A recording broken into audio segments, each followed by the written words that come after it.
a quien, según su fallo, es un monstruo abominable. Y es que el crimen que se le atribuye a César es eso, horrendo, de haber abusado sexualmente de su media hermana de 4 años. Pero ¿qué ocurre? ¿Qué ocurre? Que el que sería el único testigo en este caso, el medio hermano de César, y su testimonio sería la única prueba en el expediente acusatorio, se retractó antes, de que el juez dictara la sentencia de 10 años contra César. Esta noche, ambos hermanos dan la cara, César, que se reclama inocente, y su medio hermano arrepentido, porque le dice a Richard Apolo: mi padre me coaccionó a acusarlo. Esta ha sido una venganza urdida por mi padre. El padrastro de César fue el que sentó la denuncia en el 2015 y a las autoridades le dijo: a mí en febrero mi hijo me contó que César se metía al cuarto de mi hija y abusaba de ella. Pero fue a sentar la denuncia en junio. ¿Qué pasó en esos 4 meses? ¿Por qué no fue inmediatamente? Bueno, en esos 4 meses este hombre fue echado de su casa, y fue echado de su casa porque fue reiteradamente denunciado por la madre de sus hijos de maltrato físico y psicológico. Finalmente lo echa de la casa y él se va llevándose a la niña. No, la voy a sacar de este ambiente peligroso, me la llevo, lanzando un ultimátum: te voy a dar donde más te duela. El padrastro nunca llevó a la criatura a que pase por un examen médico legista, tampoco la llevó a la pericia de la Cámara Gesell. Solamente en el expediente figura un examen psicológico de parte y, como les dije, el testimonio del medio hermano que se retracta y que dice: mi papá me coaccionó, me obligó a dar esta versión y además aleccionó a mi hermana para que dijera que habían abusado de ella. Increíblemente lo condenan y en segunda instancia se ha ratificado esta condena. Richard Apolo entonces investiga un poco, hurga un poco en los antecedentes del padrastro y lo que ha encontrado marcaría una especie de modus operandi en su forma de actuar, porque no habría sido la primera vez que actúa de este modo, sembrando acusaciones aparentemente falsas. Richard Apolo.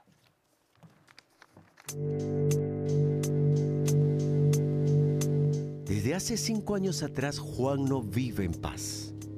Y es que el peso sobre sus hombros, dice, es una carga muy pesada, pues cada día lo atormenta la culpa de haber años atrás, cuando solo tenía 15 años de edad, mentido a la justicia y acusado falsamente a su medio hermano César Adrián, por un delito que afirma este jamás cometió. ¿Qué sientes el que tu hermano esté preso y que todo haya iniciado con una acusación falsa?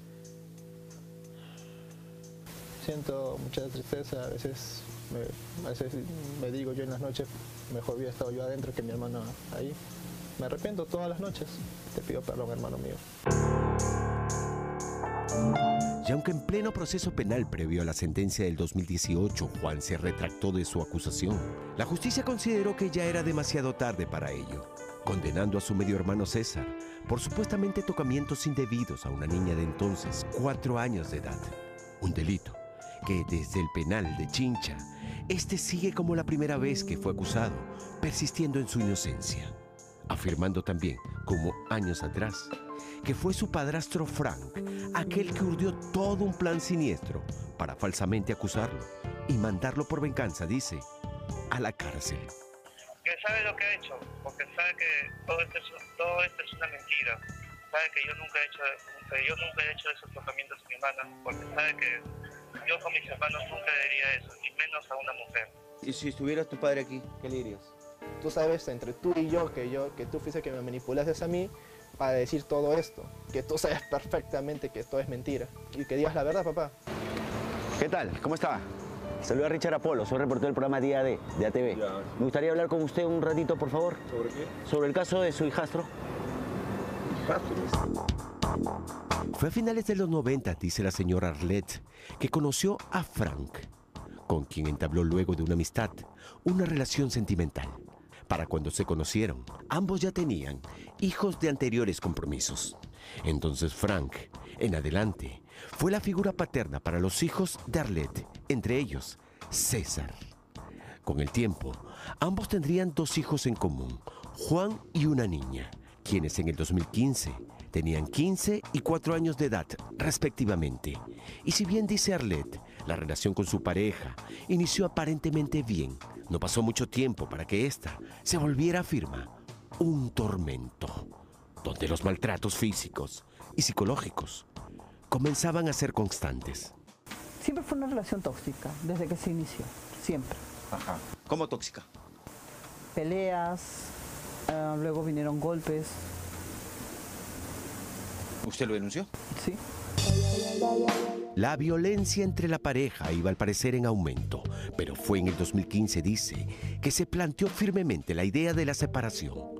En febrero de aquel año, la mujer vuelve a denunciar a su pareja Frank, e incluso en mayo del 2015, César, hijo de Arlette, denunció a su propio padrastro de haberse robado dinero y algunas pertenencias de su casa. Ambas denuncias, según la mujer, fueron, sin saberlo en ese momento, el inicio de la pesadilla que terminaría con su hijo César tras las rejas, acusado, todo apunta, falsamente. Le dijo a César, oye, ¿esto es cierto? ¿Qué ha pasado? ¿Qué pensó? ¿Le dijo? Sabíamos cuál era la verdad, cuál era el fondo de todo esto. El fondo era la venganza de Frankie contra mí y hacerle daño al más débil. Un mes después, en junio del 2015, su pareja Frank se presenta ante la fiscalía para realizar una gravísima denuncia verbal, afirmando que su hijo Juan, de entonces 15 años, le había contado en febrero de aquel año, es decir, 4 meses antes de la denuncia, que su medio hermano César le hacía tocamientos indebidos a su hermanita, de entonces 4 años de edad. Según Frank, tras escuchar 4 meses antes el relato terrible de su hijo Juan, dice no le creyó, por lo que decidió llevar a Juan ante un cura. Pero con el correr de los días, al ver, dice, angustiado a su hijo, lo llevó a un psiquiatra del Hospital Larco Herrera, a quien Juan le habría terminado confesando también los supuestos tocamientos indebidos a su hermanita por parte de su medio hermano César. Realmente es muy inusual que un padre de familia, sabiendo que a su hija le han vulnerado hace 4 meses, recién interponga una denuncia. Realmente muy raro ese contexto. Ajá. Entonces, ¿qué habría pasado entonces? De repente ha habido problemas personales. En su declaración policial, Juan le contó a la justicia pasajes escabrosos de cómo supuestamente había sido testigo cómo durante las noches, y aprovechando decía que su madre dormía, su medio hermano César tocaba sexual e indebidamente a su hermanita de 4 años. E incluso decía Juan, su medio hermano, sabiendo que Juan era supuestamente testigo de cada uno de estos episodios sexuales, César lo amenazaba con golpearlo si decía o contaba a alguien lo sucedido. Así, con la denuncia, el proceso penal contra su hermano César comenzó. Y toda esta narración que hace él, que hace Juan ante la justicia, cuando comienza usted a leer eso, ¿qué piensa? Me daba dolor, tristeza, porque yo sabía que mi hijo estaba siendo manipulado. Y al parecer no se equivocaba. 2 años después, en pleno proceso penal contra su medio hermano, Juan terminó retractándose, afirmando que todo lo que había dicho hasta entonces había sido mentira. Juan le dijo a la justicia que había sido todo el tiempo manipulado por su padre, a quien acusó de haber urdido todo un plan con el objetivo de vengarse de su madre debido a las peleas constantes entre ellos y, sobre todo, decía, por la disputa por la tenencia de su hermanita de 4 años de edad. ¿A quién se le ocurre eso? A mi papá mayormente. ¿Qué te dijo tu papá? Que hay que acusar a tu hermano, que ha tocado a tu hermanita, para que así ahí tu madre esté más deprimida y ya no pueda molestar. Mi padre mucho me manipulaba sentimentalmente, que me decía que se iba a morir, que quería que sus hijos estemos viviendo con él, y yo no sé qué hacer.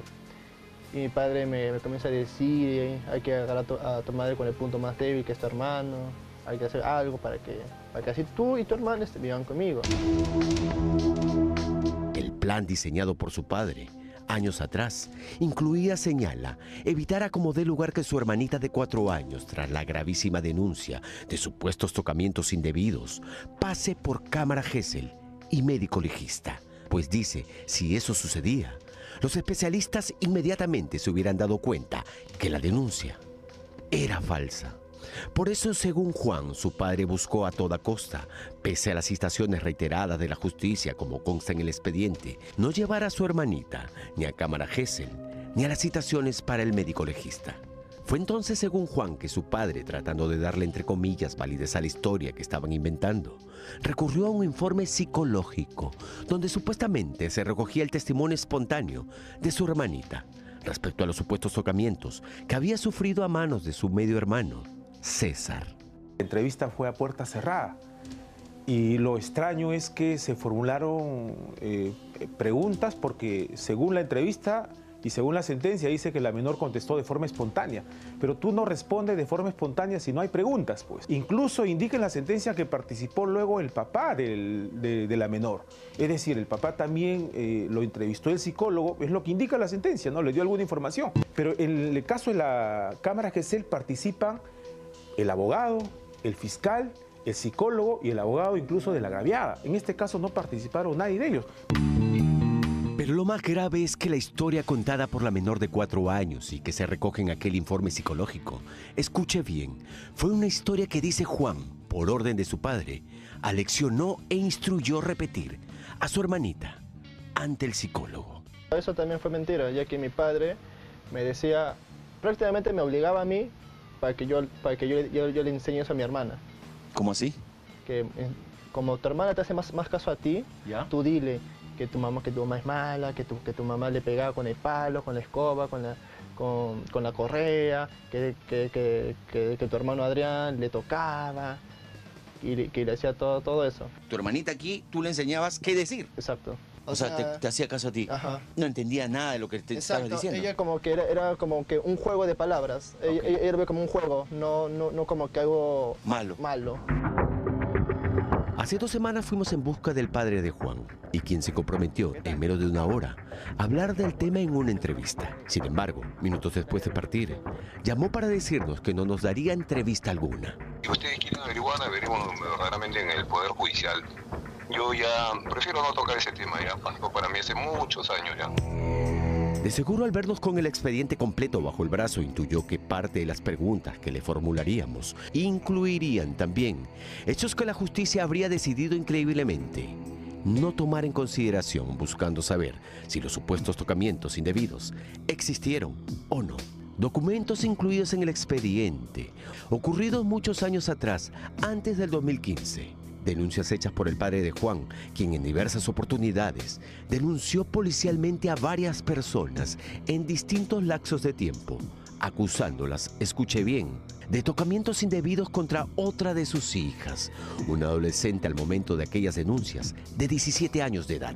Acusaciones que terminaron archivadas, pues la muchacha tuvo que admitir ante la justicia luego que las acusaciones eran falsas. ¿Contra quién era? Contra sus, en ese tiempo, la pareja de su mamá y sus medios hermanos también que tiene ella. ¿Ya? Que ellos te tocaban, que te han violado. ¿Y eso qué le decía? ¿Tu papá, a tu hermana, a tu media hermana? ¿A ti? Ajá. ¿Igualito como te leccionó a ti? Ajá. Tengo entendido que el señor estuvo preso un par de meses y ahí quedó al suelto porque no hubo ninguna prueba, nada, ¿no?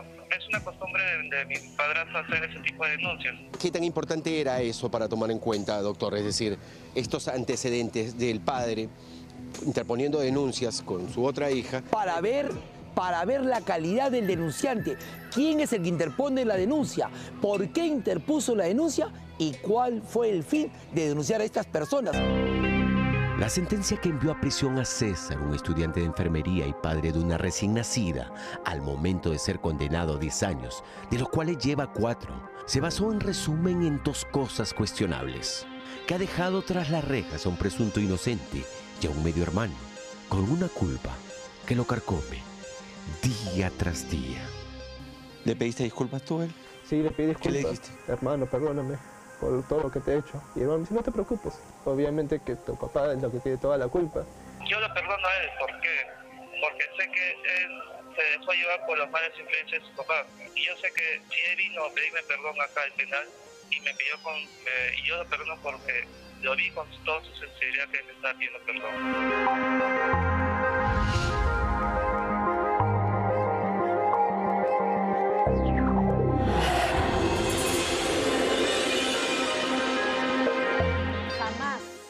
Jamás me oirán a mí, ni oirán aquí en Día D una defensa cerrada a un abusador, a un violador de menores de edad. Nunca. Pero en este caso en particular, lo menos que podemos reclamar es una revisión de ese expediente y que se practiquen las pruebas que sean necesarias y las pericias que sean necesarias